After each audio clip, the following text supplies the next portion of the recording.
আমাৰ আজি ৰাজহুৱা সভাত সিদ্ধান্ত গ্ৰহণ কৰে।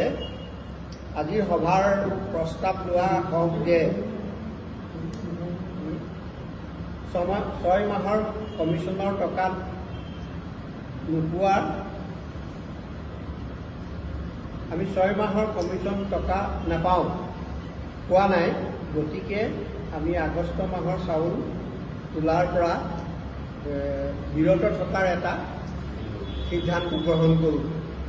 দ্বিতীয়টো হৈছে প্ৰতিখন সমবায় সমিতিৰ সম্পাদকে এজেণ্টক আগতীয়াকৈ জাননী নিদিয়াকৈ অথবা এজেণ্টক উক্ত দিনা সেউজ সংকেত নিদিয়াকৈ কোনো পৰিস্থিতিতে সমবায়ে চাউল দোকানত পেলাব নোৱাৰিব। মহকুমা সমিতিয়ে চেলাৰীৰ দ্বাৰা প্ৰত্যেক সমবায়ৰ সম্পাদকক নিৰ্দেশ দিয়া ব্যৱস্থা কৰাৰ সিদ্ধান্ত লোৱা হওক। আজিৰ সভাত প্ৰস্তাৱ লোৱা হওক যে 2024 চনৰ জুলাই অৰ্থাৎ চলিত মাহৰ পৰাই নাজিৰা মহকুমা 7খন সমবায় সমিতিৰ অন্তৰ্গত প্ৰত্যেকজন এজেণ্টে মহকুমা এজেণ্ট সমিতিলৈ প্ৰতি মাহে 30 টকাকৈ মাচুল দিবৰ বাবে প্ৰস্তাৱ লোৱা হওক। সভাপতি সম্পাদকৰ দুখীয়া একাউণ্টত উক্ত ধন জমা দিয়া থাকিব।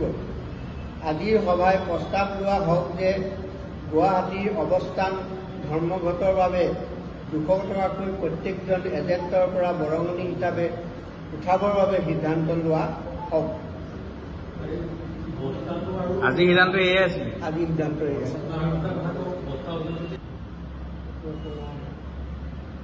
কিছুমান ছ'চাইটিক বস্তাৰ ওজন নিদিয়ে আৰু কিছুমান ছ'চাইটিয়ে বস্তাৰ ওজন দিয়ে। বস্তাৰ ওজন নিদিলে আমাৰ চাউলটো কমি যায়, দিয়াত অসুবিধা হয়। সেইকাৰণে আমি সকলো ছ'চাইটিকে বস্তাৰ ওজন দিবৰ বাবে অনুৰোধ জনাইছোঁ। চৰকাৰকো আমি অনুৰোধ জনাইছোঁ। বিভাগীয় কৰ্তৃপক্ষত আপোনালোকে জনাইছিলে নাই এই কথা? বিভাগীয় কৰ্তৃপক্ষক এইখিনি কথা আমি জনোৱা আছে, কিন্তু এটাই কিন্তু আমাৰ 7খন ছ'চাইটি আছে। 7খন ছ'চাইটিৰ ভিতৰত কেইখনমানে দিছে, কেইখনমানে এতিয়ালৈকে দিয়া নাই। আৰু আমাৰ যোৱা মাহৰ যিটো চাউল আমাক দিছিলে, সেই চাউলটো বহুতৰে কাটিছে। 60 কেজি 70 কেজি তেনেকৈ চাউল কাটিছে। আমাৰ বহুত অসুবিধা হৈছে চাউলটো দিওঁতে।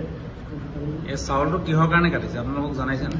সেইটো আমাৰ যিটো ষ্টকত থাকি গৈছে সেই চাউলটো কাটিছে। ষ্টকত মানে থাকি গৈছে, মানে পৰ্টেলত আমি